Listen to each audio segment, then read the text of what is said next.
It all started on a sunny summer day in 2009 when 3 separate packages arrived on the doorsteps of the Nickelodeon, Cartoon Network, and Disney Studios. They were anonymous packages with no postmarks or return addresses. No one saw them being delivered, and each had only a simple note attached which read, "I have created something I love. From me to you. Bad Mouse." Strange, but the recipients decided to humor the packages anyway, thinking it was fan mail or something of the sort. When they were opened, they revealed several videotapes. They all had titles hastily scribbled on. Bad Mouse, Episode 1, Bad Mouse, Episode 2, and so on. There were 13 in total, the last of which had an additional notation reading, "This is the last."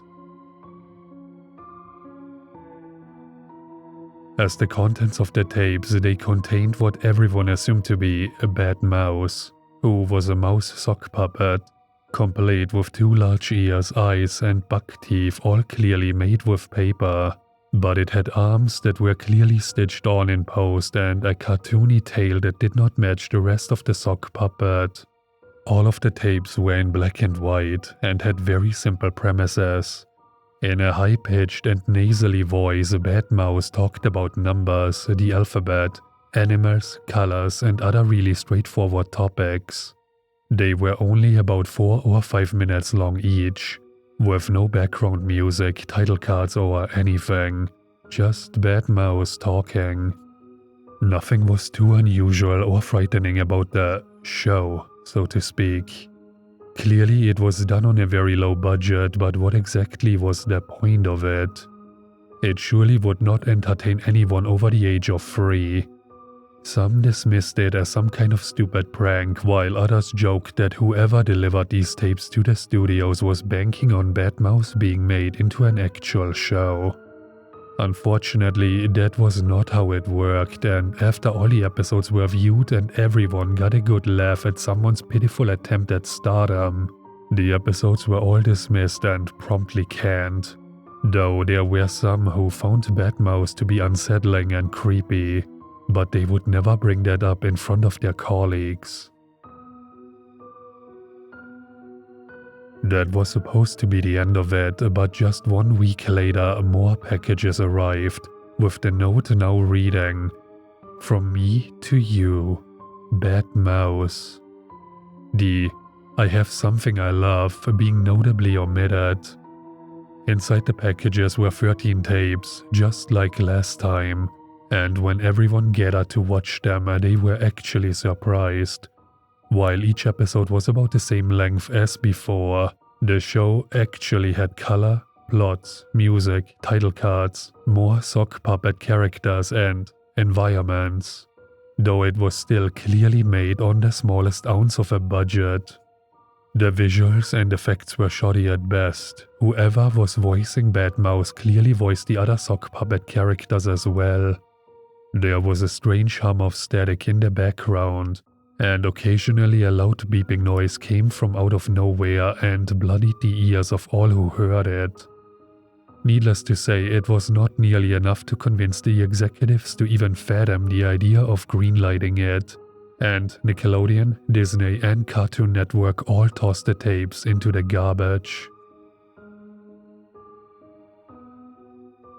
Bad Mouse is getting desperate, a Nickelodeon executive quipped after sipping his coffee. Was that the end of it? Everyone thought so until another week had passed and 3 more packages just bearing the words "Bad Mouse" arrived at each studio, and all 3 went straight to the trash can. However, a curious Cartoon Network intern secretly fished their packages out of the trash. He had heard of Bad Mouse's depravity from his colleagues, and as an avid collector of lost and unknown media on the side, this would be absolutely perfect for him. He took the tapes home and immediately popped them into his old VCR. Judging by the small increase in quality in the second round of packages, The intern assumed that whoever was behind Bad Mouse had finally learned their lesson, but each tape showed a disturbing clip of the same thing. No color, no plots, no music, no title cards, no other characters, and no environments. Just Bad Mouse sitting motionless and staring straight at the camera. Every 30 seconds or so, the sock puppet would say the words, getting desperate, but only in syllables. Getting desperate. The intern did not scare too easily, and he did not think much of it other than it being pretty odd.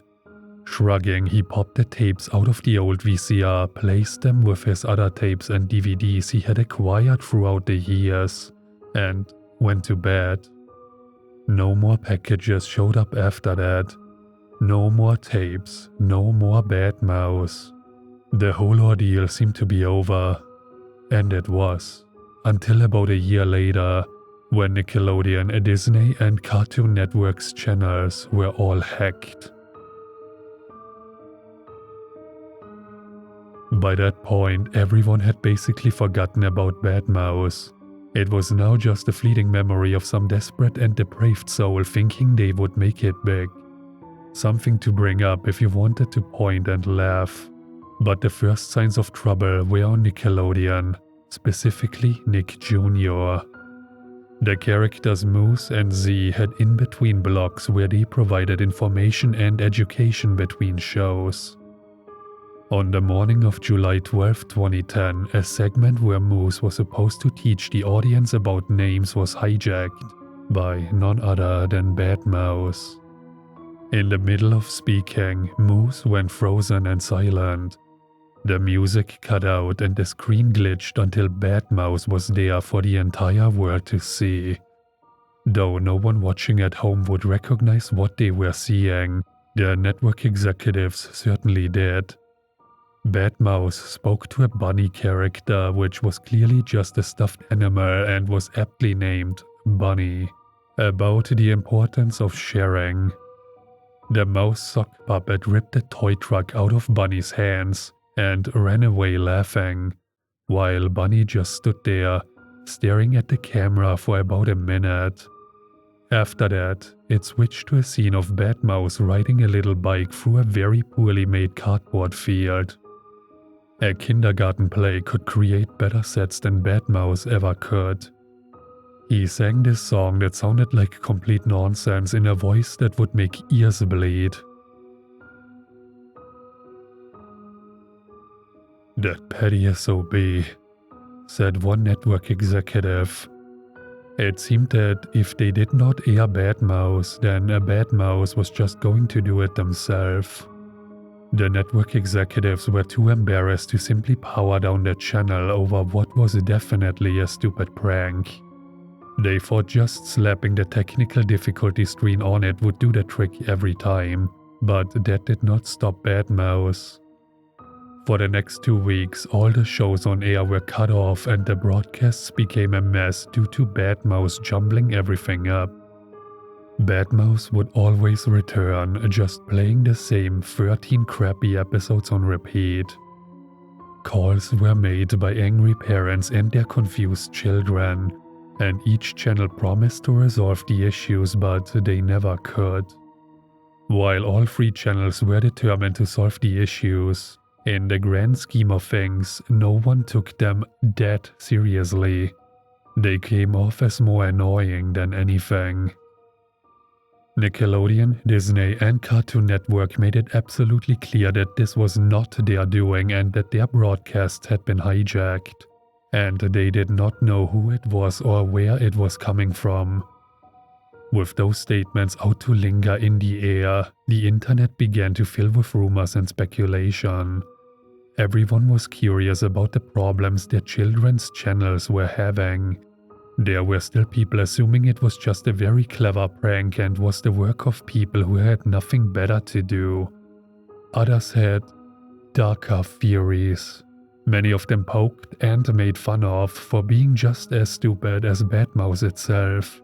ranging from Bad Mouse being the work of a disgruntled employee, an artificial intelligence, a paranormal phenomenon, aliens, or some kind of supernatural or superhuman entity. In today's world, we are all pretty cynical and seem to disregard more dramatic notions because it does not align with our short-ordered view of reality. Despite the many rumors, as July came to a close, things seemed to be getting better. By then, the executives at Nickelodeon, Cartoon Network, and Disney had found a way to block out all the messaging, and instead broadcast either a default bumper or a continuous feed of static for the channels until they could figure out the issue. As a result, the hijackings had slowed down significantly. By September 1st, there was no more hijackings at all. So it seemed that Bad Mouse had simply moved on to do other things. Everyone was relieved, but there was still the occasional hushed murmur that whoever was behind these hijackings would be back. Because clearly, Bad Mouse seemed like a persistent weirdo. Some even went so far as to say that Bad Mouse would bring violence with it, which was left off as completely and utterly ridiculous. How very wrong those people were. All of it was the calm before the storm, and boy, did it storm. 2011 was coming and going with nothing unusual happening. SpongeBob cooked Krabby Patties, Mickey Mouse took us on adventures around his clubhouse, and The Amazing World of Gumball was premiering its first season to massive success. Even the once active internet forums were completely empty, with Bad Mouse just being touted as a fun, if bizarre, little piece of lost media that was stuck in the past. All was well until the summer arrived. There were so many more hijackings, all 3 networks were affected. Instead of just being Bad Mouse episodes, they were much more disturbing. Each one lasted anywhere from 15 minutes to a full hour, depending on the severity, and each one was worse than the last, beginning the same way, either flickering, frames repeating themselves, sound not syncing up, waving and jittering, or random pauses. Something would always happen. Sometimes the screens would be replaced with deeply disturbing edits of whatever character was on screen, often making them appear angry at the audience. Sometimes the screen would fade into bloodied static for a few minutes, then go right back to normal programming.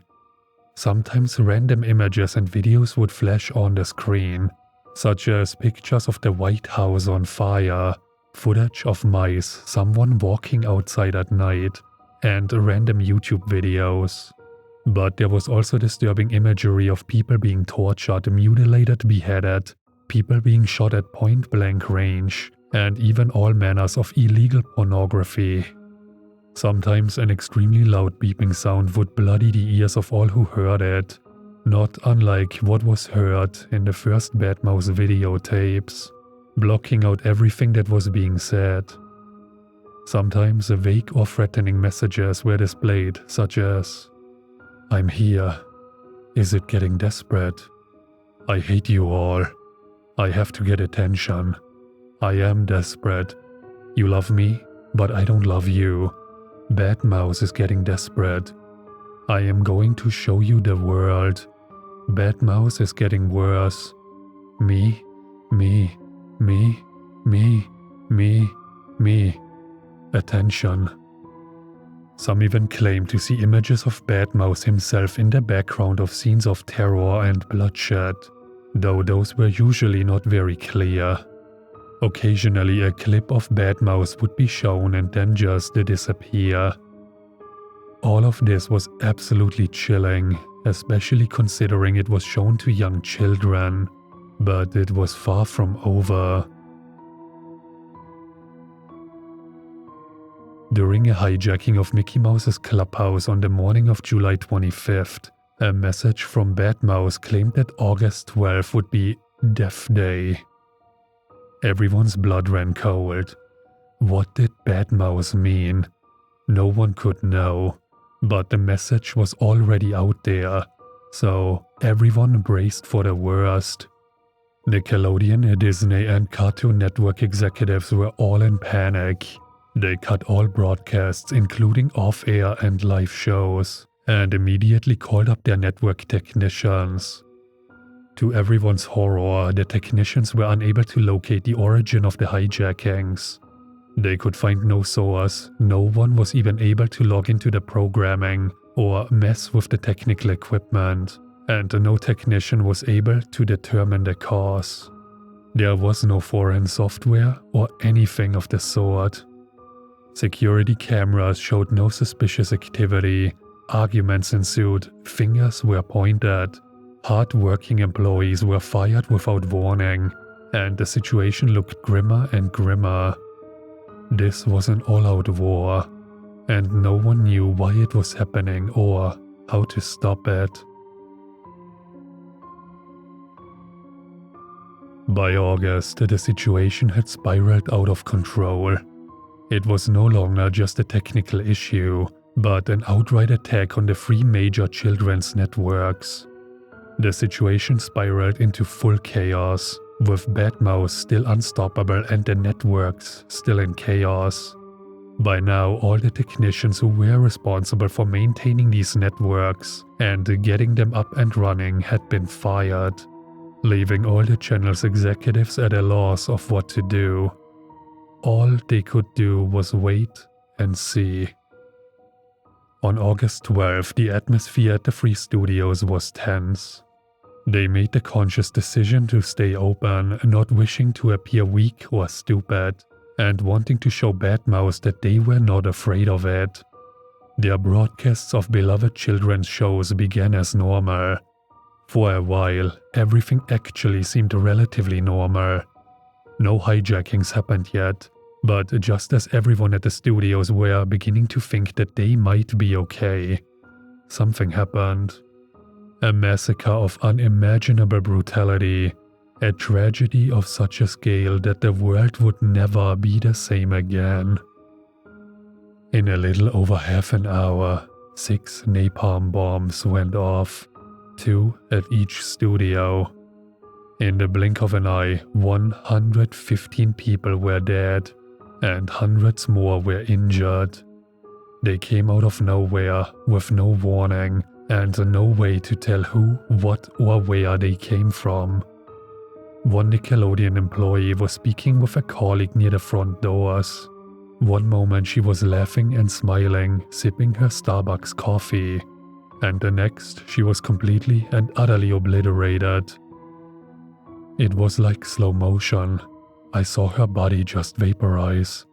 I felt her warmth just vanish. I felt her coffee splash on me. I was just numb.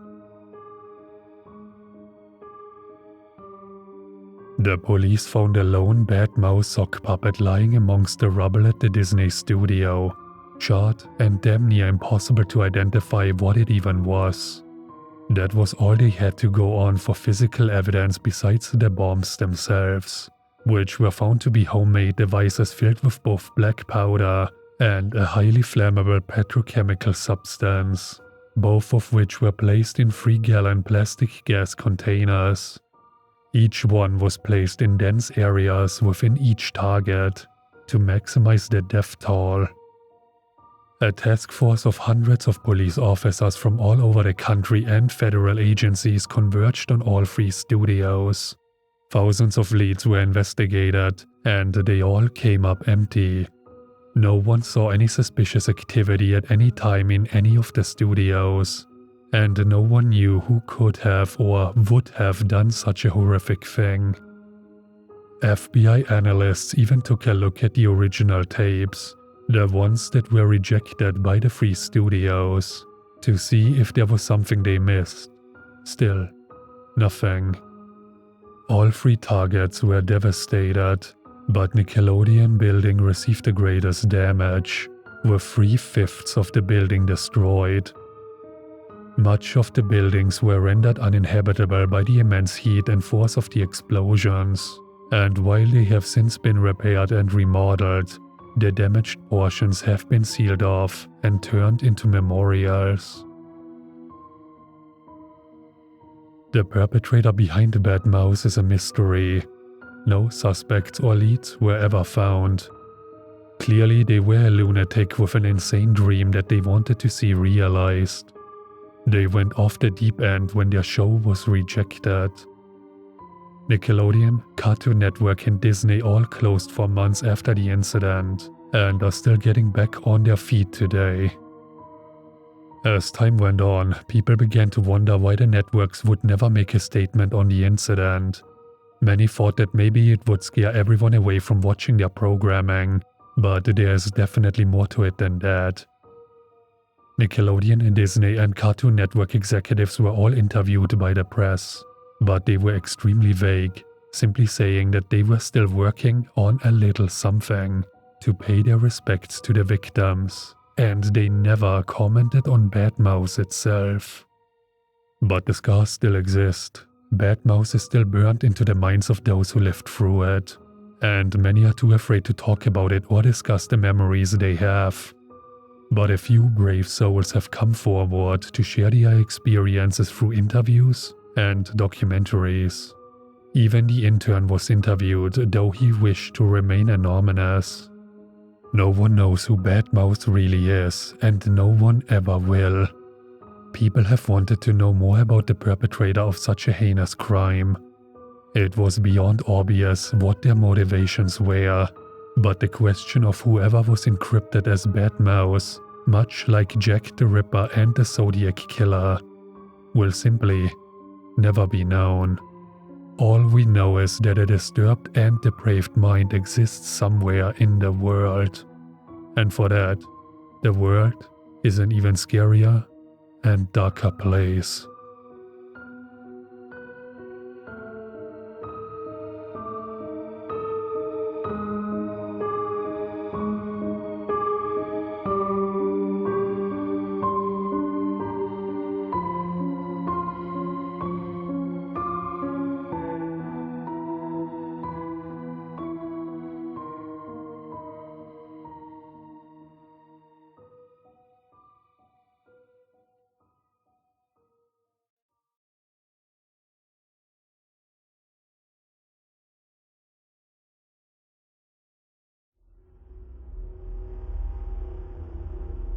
If you enjoyed this video, please leave a like, comment, and subscribe to the channel, because there are more chilling tales to be told. Also check out my other social media profiles. The links for those are down in the description. Thanks for listening.